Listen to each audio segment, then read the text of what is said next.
ஆமென். எபிரேயர் 13ஆம் அதிகாரம் 2ஆம் வசனத்தை ஒவ்வொரு நாளும் நம்ம வாசிப்போம். இல்லை, அந்த வசனத்தை வாசிக்கலாம். எபிரேயர் 13:12. அந்தபடியே இயேசுவும் தம்முடைய சொந்த இரத்தத்தினாலே ஜனத்தை பரிசுத்தம் பண்ணும்படியாக நகர வாசலுக்கு புறம்பே பாடுபட்டார். ஆண்டவர் ஏன் பாடுபட்டார்? இயேசு ஏன் பாடுபடணும்? ஜீவனுள்ள தேவ குமாரன் ஏன் பாடுபடணும் அப்படிங்கிறதுக்காக நிறைய பாயிண்ட்ஸ் பைபிள்ல இருந்து நான் எடுத்து சொல்லிக்கிட்டே வரேன். அப்போ நேற்று இரவு ஜெபத்தில் கலந்து கொள்ள முடியாத பிள்ளைங்களுக்கு சொன்னதை நான் சும்மா அவர் அடிச்சுவடுகளை பின்பற்றுவதற்காக பாடுகளை கர்த்தர் அனுமதிக்கிறார். அடுத்தது நீதியான வாழ்வு செய்வதற்காக தேவன் நம்மை பாடுகளின் வழியாக நடத்துகிறார் என்ற வசனத்தின் கீழே நான் செய்தியை கேட்டேன், ஒரு செய்தியை கொடுத்தேன். ஒருவேளை நீங்கள் அதை பார்க்கணும் கேட்கணும் ஆசையாக இருந்தால் நம்ம யூடியூப்பில் இருக்குது, நீங்கள் ஒரு முறை போட்டு கேட்டுக்கிட்டு கர்த்தருக்குள்ளே பலப்படுங்க. இன்றைக்கும் நான் பாடுகள் எதற்கு என்று உங்கள் மத்தியில் கர்த்தருடைய வார்த்தையை வைக்கிறேன். பொதுவாக பாடுகள் யாருக்கும் பிடிக்காது. ஆனால் ஒவ்வொரு பாடுகளின் வழியாக கடந்து போகும்போது என் மீட்பர் உயிரோடு இருக்கிறார். சத்துருவின் தந்திரங்களையும் அவனுடைய எதிர் வல்லமைகளை முறியடிக்கக்கூடிய கிருபைகளை கர்த்தர் தருவார். அதனால் பாடுகளில் பாடுகளின் வழியாக போகிற தேவ பிள்ளைகள் ஒவ்வொருவரும் கர்த்தருக்குள்ளே உங்களை திடப்படுத்தி கொண்டு இந்த வசனத்துக்குள்ளே நம்ம இப்போ போக போகிறோம். இன்றைக்கு நீங்கள் வாசிக்க வேண்டிய இந்த வசனத்தில் கர்த்தருடைய பிள்ளைகளை எபிரேயர் 2ஆம் அதிகாரத்துக்கு வேதத்தை திருப்புங்களேன். 2ஆம் அதிகாரம் 18ஆம் வசனம் என்ன சொல்லுகிறது பாருங்க. எபிரேயர் 2:18 வாசிங்க. ஆதலால் அவர் தாமே சோதிக்கப்பட்டு பாடுபட்டதினால அவர் சோதிக்கப்படுகிறவர்களுக்கு உதவி செய்வதற்கு அவர் வல்லவராயிருக்கிறார். அவர் வல்லமை உடைய தேவன். நல்ல கவனிங்க, அவர் வல்லமை உடைய தேவன். இயேசு வல்லவர், நல்லவர் என்று சொல்றோம். ஆனா இங்கே சொல்லப்பட்டிருக்கிறது அவர் சோதிக்கப்படுகிறவர்களுக்கு, யாரெல்லாம் வேதனையின் வழியாய், கஷ்டத்தின் வழியாய், சோதனையின் வழியாய் கடந்து போறாங்களோ அவர்களுக்கு அவர் உதவி செய்வதற்கு அவர் ஒரு வல்லமை உள்ள தெய்வமாக இருக்கிறார். அதனால நீங்க கர்த்தருக்குள்ள இந்த வசனத்தை நம்புங்க. வசனத்தை பிடிச்சா யாராவது ஒருத்தர் இந்த வசனத்தை பிடிச்சேன் நான் கெட்டு போயிட்டேன்னு யாராவது சொன்னா என் பிரசங்கத்தை ஊழியத்தை நிறுத்திடுறேன். ஆனால் கர்த்தருடைய பிள்ளைகள் இந்த வசனத்தை நான் பிடிச்சேன், எனக்கு ஒரு வாழ்க்கை கிடைத்தது என்று சொல்ற கோடிக்கணக்கான மக்கள் தான் தேசத்தில் இருக்கிறார்கள். அன்பான தேவனுடைய பிள்ளைகளை, அவர்தாமே சோதிக்கப்பட்டதுனால, அவரும் பாடுகளின் வழியாக கடந்து போனதுனால பாடுபடுகிறவர்களுக்கு, சோதிக்கப்படுகிறவர்களுக்கு இயேசு யார்? அவர் உதவி செய்ய வல்லமை உடையவர். ஆமாம், கர்த்தருடைய பிள்ளைகளை, அதாவது முக்கியமான நேரத்தில் மனுஷன் கைவிட்டுருவான். ஆனால் என் ஆண்டவர் எந்த நிமிஷத்திலும் எந்த சூழ்நிலையிலும் கைவிடாத ஒரு தெய்வம் நம்மோடு கூட இருக்கிறார். கர்த்தருடைய பிள்ளைகளை, அதனால தான் இந்த பாடுகள் வழியாக போகும்போது சில காரியங்களை நம்ம கற்றுக்கொள்ள முடிகிறது. அது என்னது? இன்னைக்கு வாசிக்க வேண்டிய வசனம் என்னன்னா, எபிரேயருக்கு எழுதின நிருபத்தில் 5ஆம் அதிகாரத்தை திருப்புங்க. எபிரேயருக்கு எழுதின நிருபம் 5ஆம் அதிகாரத்தில் கர்த்தருடைய பிள்ளைகளை 8ஆம் வசனத்தை வாசிக்கலாம். 8ஆம் வசனம். அவர் குமாரனாயிருந்தும் பட்ட பாடுகளினாலே கீழ்ப்படிதலை கற்றுக்கொண்டார். கர்த்தருடைய பிள்ளைகளை, பாடுகளில் கீழ்ப்படிதல், பாடுபடும் போது அதில் ஒரு கீழ்ப்படிதல் என்ற ஒரு ஆசீர்வாதம் இருக்கிறதாக இந்த வசனத்தில் பார்க்கிறேன். அவர் தேவகுமாரன், அவர் தெய்வீகமானவர், வானத்தை பூமி உண்டாக்கிற நம் சர்வ வல்லவர். ஆனால் வசனம் சொல்லுகிறது அவர் குமாரனாய் இருந்தாலும் பட்ட பாடுகளினாலே கீழ்ப்படிதலை கற்றுக்கொண்டு வசனத்தை பாருங்க. 9ஆம் வசனம். தாம் பூரணரான பின்பு, பூரணரான பிறகு தமக்கு கீழ்ப்படுகிற யாவரும் நித்திய ரட்சிப்பை அடைவதற்கு இயேசு காரண கர்த்தாவாய் மாறுகிறார். இப்ப இந்த வசனத்தை நீங்க பாருங்க. கர்த்தருடைய பிள்ளைகளை, இயேசு பாடுகளுக்கு தன்னை ஒப்பு கொடுக்கிறார், பாடுபட தன்னை அர்ப்பணிக்கிறார், அவரை துப்புவதற்கு அர்ப்பணிக்கிறார், துப்பப்படுவதற்கு அர்ப்பணிக்கிறார், ஆணிகள் கடாவப்படுவதற்கு அர்ப்பணிக்கிறார், போராட்டங்களுக்கு தன்னை அர்ப்பணிக்கிறார். அதனால அவர் பாடுகளின் வழியாக வரும்போது வசனம் சொல்லுகிறது, கீழ்ப்படிதலை கற்றுக்கொண்டார். கீழ்ப்படிதலை அவர் கற்றுக்கொண்டு அந்த கீழ்ப்படிதலிலே அவர் பூரணரான பிறகு அந்த கர்த்தருடைய பிள்ளைகளை முழுமையாக இந்த கீழ்ப்படிதலுக்கு தன்னை அர்ப்பணிக்கும் போது வசனம் சொல்லுகிறது, இயேசுவுக்கு யாரெல்லாம் கீழ்ப்படுகிறார்களோ அவர்களுக்கு ஆண்டவர் நித்திய ரட்சிப்பை அடைவதற்கு இயேசு காரணராய் மாறிவிட்டார். நித்திய ரட்சிப்பு, எவர்லாஸ்டிங் சால்வேஷன், நித்திய ரட்சிப்பை இயேசு கொடுக்கிறார். ரட்சிப்பு இயேசு கொடுக்கிறார் என்று நம்ம சொல்கிறோமே, அந்த ரட்சிப்பை உங்களுக்கு எனக்கும் கொடுப்பதற்காக இயேசு பாடுகளின் வழியாய் கடந்து போனார், சிலுவை மரத்தின் வழியாய் கடந்து போனார், முள்முடி சூட்டப்பட்டது, ஆணி கடாவப்பட்டது, வாரினால் அடிக்கப்பட்டது. அவருடைய முதுகு ஏர் உழுகிறவனுடைய முதுகை ஏர் உழுது இருந்தால் அந்த நிலம் எப்படி இருக்குமோ அதை போல் அவருடைய முதுகு இருந்ததாக சொல்லப்படுகிறது. ஏன்? கீழ்ப்படிந்தார். அவர் கீழ்ப்படிதலை கற்றுக்கொண்டு கர்த்தருடைய, ஏன் ஆண்டவரே இப்படி பாடுபடுகிறீர் என்றால், என் நிமித்தம் இந்த உலக மக்கள் அவன் நித்திய ரட்சிப்புக்கு வரணும், மக்கள் ரட்சிக்கப்படணும். ஆகவே நான் இந்த பாடுகளில் நான் இந்த கிருபையை கற்றுக்கொள்கிறேன் என்று ஆண்டவர் பாடுகளில் கீழ்ப்படிந்தார், பாடுகளுக்கு தன்னை அர்ப்பணித்தார். அப்போ நீங்கள் ஏதாயில் ஒரு பாடுகளின் வழியா நீங்கள் கடந்து போறீங்கன்னா சொந்து போவாதீங்க. ஆண்டவர் அதன் நிமித்தம் உங்களுக்கு ஒரு பெரிய ஆசீர்வாதத்தை வைத்திருக்கிறார். அது என்னது? நித்திய ரட்சிப்பு, நித்தியம், எவர்லாஸ்டிங். அது என்றைக்கும் மங்காது, மறையாது, குறையாது, குன்றாது. அந்த எவர்லாஸ்டிங் ரட்சிப்பை அடைவதற்கு இயேசு கீழ்ப்படிதலை கற்றுக்கொண்டு தாம் பூரணமான பிறகு தமக்கு கீழ்ப்படுகிற யாவருக்கும் அவர் ரட்சிப்பை கட்டளையிடுவதற்காக அந்த வழியாக போனார். அப்போ இதை நான் உங்களுக்கு பிரசங்கிக்கும் போது என் உள்ளத்தில் ஒரு பாரம் வருது. உங்கள் வீட்டில் யாராவது ரட்சிக்கப்படாமல் இருக்கிறாங்களா? உங்கள் வீட்டில் ரட்சிப்பின் சந்தோஷத்தை அடையாமல் இருக்கிறாங்களா? உங்கள் வீட்டில் யாராவது கிறிஸ்தவர் அல்லாதவர்கள் இருக்கிறாங்களா? நான் அப்படி கேட்கல, புரிஞ்சுக்கோங்க. உங்கள் வீட்டில் இயேசுவை அறிந்தும் ஆலயத்துக்கு சென்றும் சரியா லெந்து காலங்களை கடைபிடித்தும் சரியான மனம் திரும்புதலுக்கும் சரியான பாவ மன்னிப்பின் நிச்சயத்துக்கும் உங்களை அர்ப்பணிக்காம யாராவது இருப்பார்களேயானால் அவர்களுடைய ஆத்துமா ரட்சிப்புக்காக நீங்கள் கொஞ்சம் ஸ்ட்ரெயின் பண்ணி ஜெபிக்கணும். சில நேரங்களில் சிலர் ஜெபிக்கிறாங்க, ஆனால் ஜெபிச்சுட்டு பிரச்சனை கூடுனோன்னு விட்டுறாங்க. பாருங்க, அங்கே தான் பிரச்சனை ஆரம்பிக்குது. விடக்கூடாது. ஏனென்றால் ரட்சிக்க கூடாதபடி தேவனுடைய கரம் குறுகி போகவில்லை. கேட்கக்கூடாதபடி அவருடைய காதுகள் மந்தமாக இல்லை. நம்முடைய பாவங்களே, ஐயா நான் என்னையா பாவம் செஞ்சேன்? ஒரு பாவம் செய்யலையே ஐயா. கர்த்தருடைய பிள்ளைகளை, ஜப குறைவே ஒரு பாவம்தான், ஜப குறைவே பாவம்தான். ஜபிக்கணும் நினச்சிக்கிட்டே ஜபத்தை விட்டுறோமே, அதுவே ஒரு பாவம்தான். அப்போ அழிந்து போகிற ஆத்துமாக்களுக்காக இன்னைக்கு ஒரு சாட்சி வாஸ்தம் பாருங்க. அவங்களுடைய படிக்கிற ஒரு ஸ்கூலில் அவருடைய ஃப்ரெண்டுக்கு நிமோனியா காய்ச்சல் வந்து ஆஸ்பத்திரியில் கொண்டு போய் வைக்கும்போது, நான் உனக்காக ஜெபம் பண்ணுறேன், இயேசு சந்திக்கிறார், ஊழியத்துக்கு ஜெபிக்க சொல்லியிருக்கிறேன் என்று அங்கே சொல்லி அதிலிருந்து ஆபத்திலிருந்து கர்த்தர் காப்பாற்றின உடனே தொடர்ந்து சுவிசேஷத்தை அங்கே அறிவிக்கிறாங்க. பாருங்க, அதுதான் ஆத்தும மீட்பு, ஆத்துமாக்கள் மேலே பாரம். அப்போ இன்றைக்கு விசுவாசிகளே, இன்றைக்கு உங்கள் வீட்டார் அனைவரும் ரட்சிக்கப்பட்டிருக்கணும். உங்கள் வீட்டார் அனைவரும் ரட்சிக்கப்பட்டிருக்கணும். என் வீட்டார் எங்கேயா ரட்சிக்கப்படுறாங்க சொன்னாலும் கேட்க மாட்டாங்க.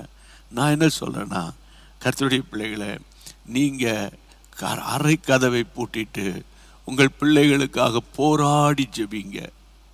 உங்கள் பிள்ளைகளுக்காக நெருக்கத்தோடு போராடி தேவனை நெருங்குங்க. எப்படியாகிலும் ரட்சிக்க நீர் வல்லவராய் இருக்கிறீர். சில ஜெபங்களுக்கு கொஞ்சம் ஸ்ட்ரெயின் பண்ண வேண்டியதாக இருக்கும், சில ஆசீர்வாதங்களுக்கு கொஞ்சம் போராட வேண்டியதாக இருக்கும்.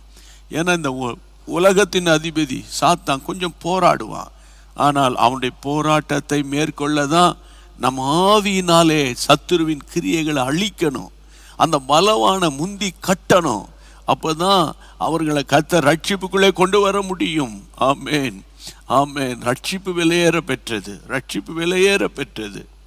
ரட்சிப்புக்கு இணை இந்த பூமியில் எத்தனை கோடி கொடுத்தாலும் அந்த ரட்சிப்புக்கு இணையானது அல்ல, இணையானது அல்ல. ஐயா, இன்றைக்கு இந்த நாட்களில் இயேசுவே எங்கள் வீட்டுக்குள்ளே எல்லாரும் ரட்சிக்கப்படணும், எல்லாரும் பைபிளை படிக்கணும், உம்மை தேடணும். எங்கள் வீட்டுக்குள்ளே குடிகாரர்கள் இருக்கக்கூடாது, எங்கள் வீட்டுக்குள்ளே பொய் பேசுகிற ஆட்கள் இருக்கக்கூடாது. எதுக்கெடுத்தாலும் பொய், எதுக்கெடுத்தாலும் பெருமையானவைகளை பேசும் நாவு பெருமையானவைகளை பேசும் என்று பைபிளில் சொன்னது போல பெருமையான காரியங்களை பேசுறது. எவ்வளோ சொன்னாலும் கர்த்தருடைய வசனத்துக்கு செவி கொடுக்காத இருதய கடினமான ஆட்கள் இருப்பாங்க சிலர். கையை வைத்து ஜெபம் பண்ணலாம், ஜெயவத்து ஜெபம் பண்ணலாம், ஒப்பு கொடுக்கலாம், ஒப்பு கொடுக்கலாம், ஒப்பு கொடுக்கலாம், பாரத்தோடு ஒப்பு கொடுக்கலாம். இயேசுவின் நாமத்தினால ஆண்டவரே, பாரத்தோடு நாங்கள் ஜெபிக்கிறோம், போராடி ஜெபிக்கிறோம், விசுவாசத்தோடு ஜெபிக்கிறோம், மன்றாடி ஜெபிக்கிறோம். ஆண்டவரே, ரட்சிப்புக்காக திறப்பில நிற்கிறோம். அன்றைக்கு ஆண்டவரே, திறப்பில நின்ற தேவ மனிதர்களாகிய மோசேயை போல நாங்கள் திறப்பில நிற்கிறோம். ஆண்டவரே, எங்கள் ஜனம் ரட்சிக்கப்படணுமே. ஆமாண்டவரே, ஒருவரும் கிரியை செய்யக்கூடாத ஒரு ராக்காலம் வரப்போகிறது என்று சொன்னீங்களே. ஆமாம், எருசலேமே, எருசலேமே, உனக்கு கிடைத்த இந்த நாளிலாகிலும், ஆமேன், உனக்கு கிடைத்த இந்த நாளிலாகிலும் சமாதானத்துக்கு ஏற்றவைகளை நீ சிந்தித்திருப்பாயானால், ஆமா, அது உனக்கு நலமாயிருக்குமே. ஆண்டவரே, எருசலேமை பார்த்து கண்ணீர் விட்டு அழுதீரப்பா, பட்டணங்களை பார்த்து அழுதீர். ஆண்டவரே, எங்கள் சென்னை பட்டணத்துக்காக ஜெபிக்கிறோம். அருவருப்புகள் நிறைந்த பட்டணமாய் பெருகி கொண்டிருக்கிறது. கஞ்சா, போதை, விபச்சாரம், வேசித்தனம், கொலை, கொள்ளை, பயங்கரமான காரியங்கள் நிரம்பி கொண்டிருக்கிறதப்பா. ஆண்டவரே, எங்களுடைய தமிழகத்தில் இருக்கிற அத்தனை பட்டணங்களுக்காக ஜெபிக்கிறோம். இயேசுவின் நாமத்தில் மதுரைக்காக ஜெபிக்கிறோம், திருச்சிக்காக ஜெபிக்கிறோம். ஆண்டவரே, திருநெல்வேலி, தூத்துக்குடி, கன்னியாகுமரி பட்டணங்களுக்காக ஜெபிக்கிறோம். இயேசுவின் நாமத்தினால சேலத்துக்காக ஜெபிக்கிறோம், கோயம்புத்தூர் நகரத்துக்காக ஜெபிக்கிறோம். நகரங்களில் இருக்கிற அருவருப்புகளை கர்த்தர் மாற்றி போடும். ஆண்டவரே, எங்களுடைய ஆண்டவரே கர்த்தாவே, எங்கள் நாட்டில் இருக்கிற அத்தனை பட்டணங்களிலும் கிட்டத்தட்ட 6,47,000 கிராமங்கள் இருக்கிற எங்கள் இந்தியா கிராமங்களிலே அருவருப்புகள் அப்பா. ஆண்டவரே, எங்கு பார்த்தாலும் சாராய கடைகள் தண்ணீரை போட ஓடுகிறதப்பா, டாஸ்மாக் கடை. கர்த்தாவே, ஒரு மாற்றத்தை கொண்டு வாரும். டாஸ்மாக் வியாபாரங்கள் முடங்கி போவதாக, வியாபாரம் இல்லாமல் போவதாக பாரத்தோடு ஜெபிக்கிறோம். குடிகாரர்கள் மனம் திரும்பட்டும். கஞ்சா இல்லாத தமிழகம், கஞ்சா இல்லாத இந்தியா இயேசுவின் நாமத்தில் உருவாக்கப்படும். யார் யார் கள்ளத்தனமா மறைமுகமா கஞ்சா செடிகளை வளர்க்கிறார்களோ, ஆண்டவரே, போலீசாருடைய கண்களில் படுவதாக உளவுத்துறைக்கு அது தெரியப்படுத்துங்கப்பா. இயேசுவின் நாமத்தில் ஜெபிக்கிறோம். கர்த்தர் பொறுப்படுத்திக் கொள்ளுங்க. ரட்சிப்பு விலையேற பெற்றது. ஆண்டவர், ரட்சிப்பை பற்றி பிரசங்கிக்காத சபைகளுக்காக நாங்கள் ஜெபம் பண்றோம். ரட்சிப்பு முக்கியம். ஆமேன். பாவ மன்னிப்பு நிச்சயம் முக்கியம். சிலுவையில் சிந்தின இரத்தம் முக்கியம். அந்த இரத்தத்தினால் இயேசு உங்கள் பாவங்களை கழுவி இருக்கிறாரா, நீ ரட்சிக்கப்பட்ட விசுவாசியா என்று பேசக்கூடிய தைரியம் உள்ள போதகர்களை ஆண்டவரே எங்கள் சபைகளிலே கர்த்தர் எழுப்பி தரணும்ப்பா, எழுப்பி தரணும்ப்பா. ரட்சிப்புக்கு ரொம்ப முக்கியம் ஆண்டவரே. பாரத்தோடு ஜெபிக்கிறோம். ரட்சிக்கப்பட்டு பின்வாங்கி போயிட்டாங்க. வேலை, தொழில், வியாபாரம், படிப்பு, ஆண்டவர், ஃப்ரெண்ட்ஸு, இந்த மாதிரி காரணங்களை காட்டி ரட்சிப்பிலிருந்து பின்வாங்கி போன தம்பிமார்களுக்காக, சகோதர சகோதரிகளுக்காக நாங்கள் பாரப்பட்டு ஜெபிக்கிறோம். உடைந்த உள்ளத்தோடு ஜெபிக்கிறோம், போராடி ஜெபிக்கிறோம். அவர்களை மறுபடியும் திருப்பி கொண்டு வாங்க ஆண்டவரே, மறுபடியும் திருப்பி கொண்டு வாங்க. உம்முடைய அன்பின் கைகளில் ஒப்பு கொடுக்கிறோம்ப்பா, ஒப்பு கொடுக்கிறோம்ப்பா, ஒப்பு கொடுக்கிறோம்ப்பா. உம்முடைய அருமையான கைகளில் ஒப்பு கொடுக்கிறோம். ஒரு ஆத்துமாவும் பாதாளத்துக்கு போகக்கூடாது, ஒரு ஆத்துமாவும் நரகத்துக்கு போகக்கூடாது. பாரப்பட்டு நாங்கள் ஜெபிக்கிறோம். யாரெல்லாம் ஆமாண்டவரே எங்கள் வீட்டுக்காரரை, எங்கள் சகோதரனை, என் மகனை, என் புருஷனை, என் மகளை, என் அக்கா மகளை, என் கூட பிறந்தவங்களை சந்திங்கன்னு ஜெபித்தார்களோ அவர்கள் வீடுகளிலெல்லாம் ஒரு பெரிய ரட்சிப்பை, நித்திய ரட்சிப்பை கர்த்தர் கொடுக்க போகிறீர். கரந்தட்டி நன்றி சொல்லி ஸ்தோத்திரம் பண்ணி பாடுவோம். பரிசுத்த ஆவியானவரே பரிசுத்த பாதையில் நடத்திடுவார். பரிசுத்த ஆவியானவரே பரிசுத்த பாதையில் நடத்திடுவார். கிருபையிலே வளர்ந்திடுவோம், மரங்களை நாடிடுவோம். கிருபையிலே வளர்ந்திடுவோம், மரங்களை நாடிடுவோம். விசுவாசியே நீ பதறாதே, விசுவாசியே நீ கலங்காதே, விசுவாசியே நீ பதறாதே, விசுவாசியே நீ கலங்காதே.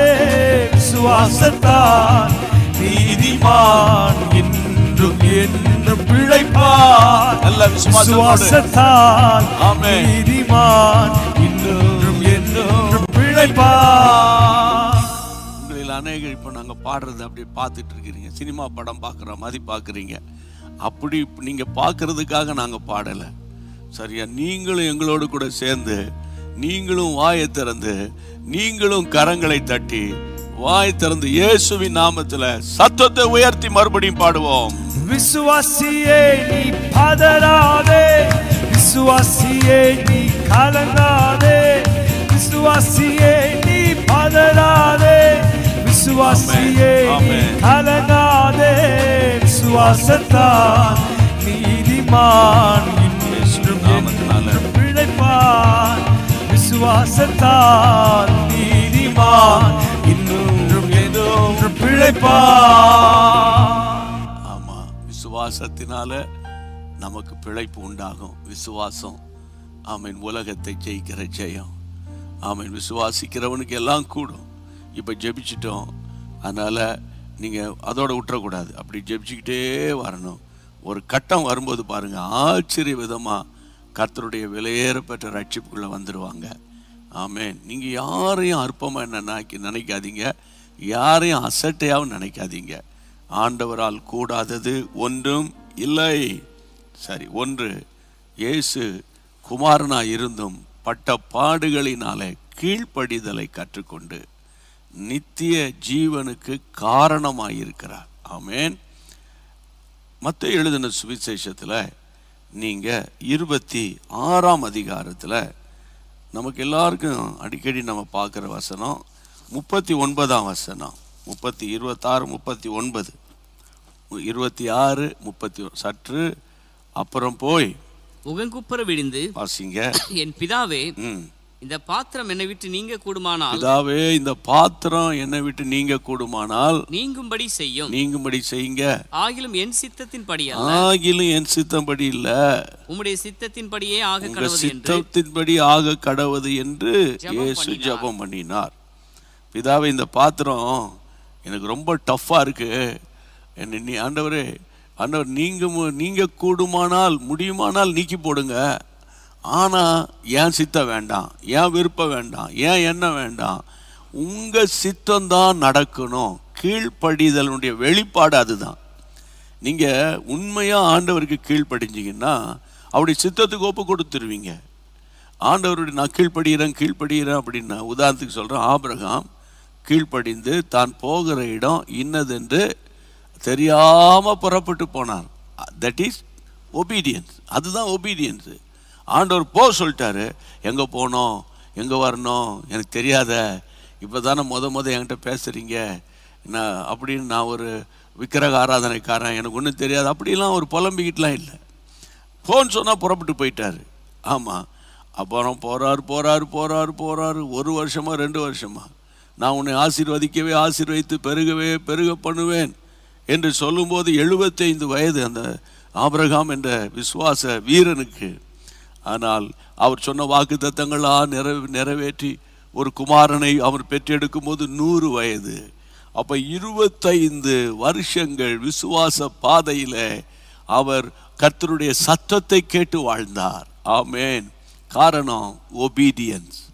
இன்றைக்கு நான் உங்களுக்கு சொல்கிறேன், கர்த்தருடைய வார்த்தை ஒவ்வொரு நாளும் நீங்கள் வாசிக்கும் போது என்ன கர்த்தர் பேசுகிறாரோ உடனே கீழ்ப்படிஞ்சிருங்க. இங்கே பாருங்க, கீழ்ப்படிதலுக்கு இயேசு முன்மாதிரியாக, அப்பா பிதாவே இந்த பாத்திரம் நீங்கள் கூடுமான நீங்கிட்டும்பா, ஆனால் என் சித்தம் இல்லைப்பா, உங்கள் சித்தம் ஆக கடவுது என்று இயேசு அந்த இடத்துல தேவனுடைய சித்தத்துக்கு அர்ப்பணிக்கிறார்.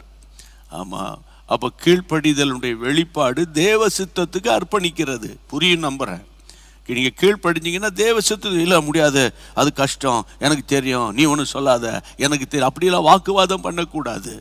ஆண்டவர் இயேசு ஜெபித்தது போல, ஆண்டவரே ஆண்டவரே ஒரு நாள் எனக்கு தீமை செய்ய மாட்டீங்க, ஒரு நாள் என்னை நஷ்டப்படுத்த மாட்டீங்க, ஒரு நாள் என்னை கஷ்டப்படுத்த மாட்டீங்க. ஆமாம் ஆண்டவரே, உம்முடைய சித்தம் என் லைஃப்பில் நடக்கும்போது ஆச்சரியமான காரியங்களை கர்த்தர் செய்வீரான். கையை உயர்த்தி ஜெபம் பண்ணிடலாம். கையை உயர்த்தி இயேசுவின் நாமத்தினால, அன்றைக்கு இயேசு கீழ்ப்படிந்ததுனால இன்று வரைக்கும் இந்த வசனங்களை பேசி பேசி ஒப்பு கொடுத்து ஜெபிக்கிறோம். தகப்பனே, உம்முடைய பிள்ளைகள் லைஃப்பில் தேவ சித்தத்துக்கு அர்ப்பணிக்கிற ஒரு கிருபையை இயேசுவின் நாமத்தினால உம்முடைய பிள்ளைகளுக்கு என் ஆண்டவர் கட்டளையிடும்படி இயேசுவின் நாமத்தில் ஒருமனப்பட்டு நாங்கள் ஜெபிக்கிறேன். கர்த்தர் அற்புதங்களை செய்கிறவர், ஆச்சரியங்களை செய்கிறவர், இல்லாதவைகளெல்லாம் இருக்கிறவைகளை போல அழைக்கிறவர், லேசாய் கை நீட்டி எடுத்துக்கொள்ளும்படி செய்கிற கர்த்தர். ஆண்டவரே, அந்த கீழ்ப்படிதலை எங்களுக்கு தாரும். கீழ்ப்படிதல் நடக்க உதவி செய்யும். இம்மட்டு நடத்தினவர் இனிமேல் நடத்தும். கையை வைத்து ஸ்தோத்திரம் பண்ணிருங்க. ஆமேன், ஆமேன், ஆமேன். கடைசியாக மூன்றாவது நீங்க வாசிக்க வேண்டிய வசனம் என்னன்னு கேட்டா, ஆண்டவராக இயேசுவின் கீழ்ப்படிதலில் இருக்கிற மறைந்திருக்கிற ஒரு சத்தியம். அப்போஸ்தலனாகிய பவுல் பிலிப்பியருக்கு எழுதின நிருபம் 2ஆம் அதிகாரம், பிலிப்பியர் 2ஆம் அதிகாரத்தை திருப்பிட்டீங்களா? திருப்பிட்டு நம்ம 6ஆம் வசனத்திலிருந்து வாசிக்கலாம். 6ஆம் வசனத்திலிருந்து, அவர் தேவனுடைய ரூபமாய் இருந்தும், தேவ ரூபமாய் இருந்தாலும் தேவனுக்கு சமமாய் இருப்பதை கொள்ளையாடின பொருளாக எண்ணாமல் தம்மை தாமே வெறுமையாக்கி அடிமையின் ரூபம் எடுத்து மனுஷருடைய சாயலானார். அவர் மனுஷ ரூபமாய் காணப்பட்டு, அவர் இப்பொழுது மனுஷ ரூபமாய் காணப்பட்டு மரண பரியந்தம், அதாவது சிலுவையின் மரண பரியந்தம் கீழ்ப்படிந்தவராய் தம்மை தாமே தாழ்த்தினார். கையை வைத்து ஆண்டவரை தோத்திரம் பண்ணுங்க.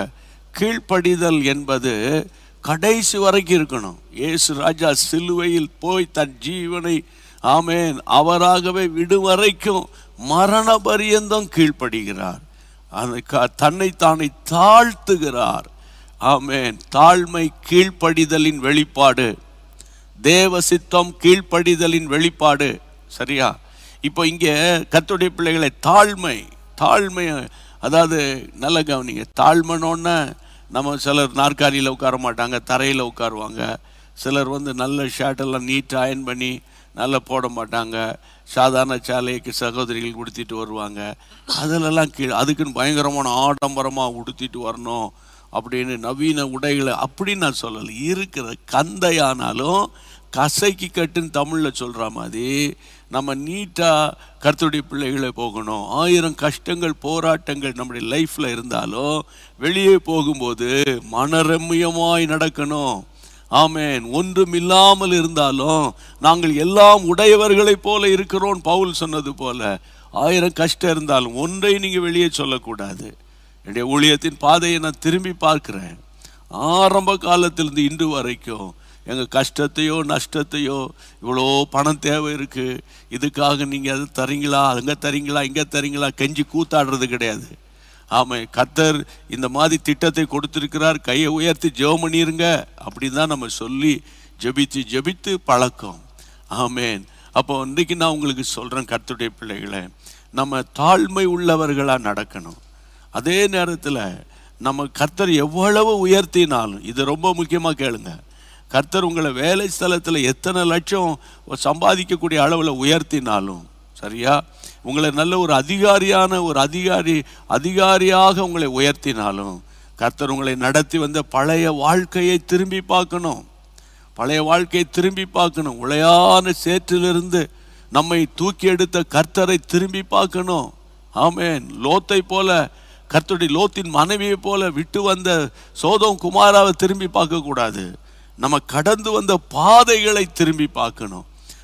வறட்சியான காலங்களில் கர்த்தர் எப்படி போஷித்தார், நெருக்கமான காலங்களில் கர்த்தர் எப்படி என்னை நடத்தினார், அப்படி தினந்தோறும் ஒருத்தன் யோசித்தாங்கன்னா அவங்க பெருமையானவைகளை பேச மாட்டாங்க.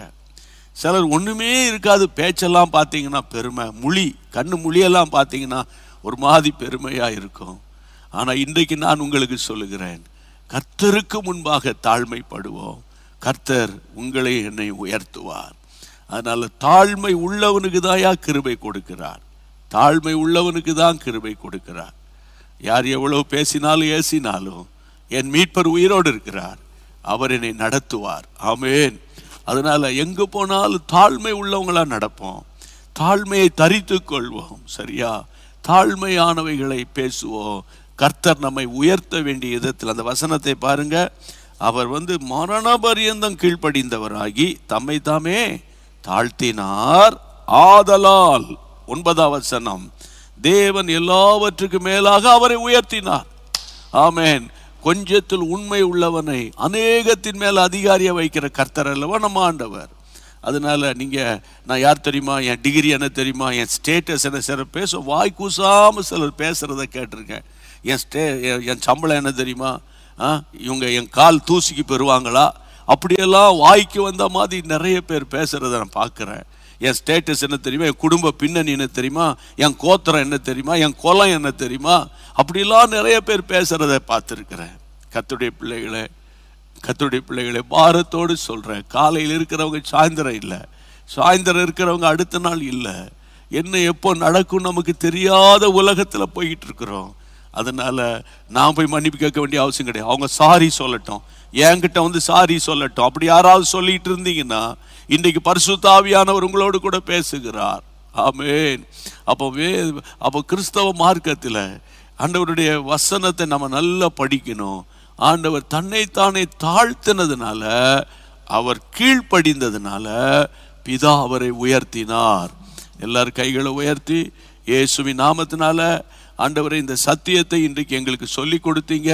ஆண்டவரே ஒவ்வொரு நாளும் நல்ல எங்களுக்கு சொல்லி பாடுகள் எதற்கு, கீழ்ப்படிதலை கற்றுக்கொள்வதற்காக. அப்பா உமக்கு நன்றி, உமக்கு நன்றி. இந்த சத்திய வசனங்களுக்காக உமக்கு ஸ்தோத்திரம். சத்திய வசனங்களை சொல்ல கிருபை கொடுத்தீரே, ஸ்தோத்திரம். ஆண்டவரே போராட்டங்களை உம்முடைய பிள்ளைகளை விட்டு எடுத்து போடுங்கப்பா, வியாதிகளை எடுத்து போடுங்கப்பா. ஆமாப்பா, அற்புதங்களை செய்யுங்கப்பா, அற்புதங்களை செய்யுங்க. வீடுகளில் சமாதானத்தை கட்டளையிடுங்க. ஒருவருக்கொருவர் ஒப்புரவாகணும்ப்பா, ஒருவருக்கொருவர் விட்டு கொடுக்கணும்ப்பா. தேவனே உம்முடைய கிருபை தாங்கும்படி கண்ணீரோடு ஜெபிக்கிற ஐயா.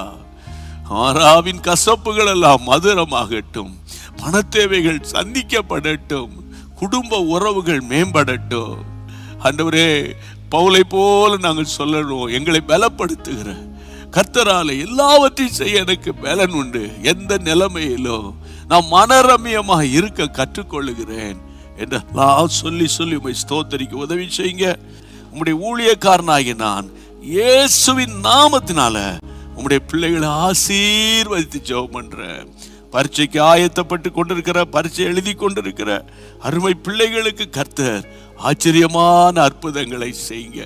யாருடைய வீட்டிலும் வியாதிகளோ, வறுமைகளோ, வாக்குவாதங்களோ, விபத்துகளோ, வேதனைகளோ வரக்கூடாது. இயேசுவின் நாமத்தினால ஜெபிக்கிறேன் அப்பா.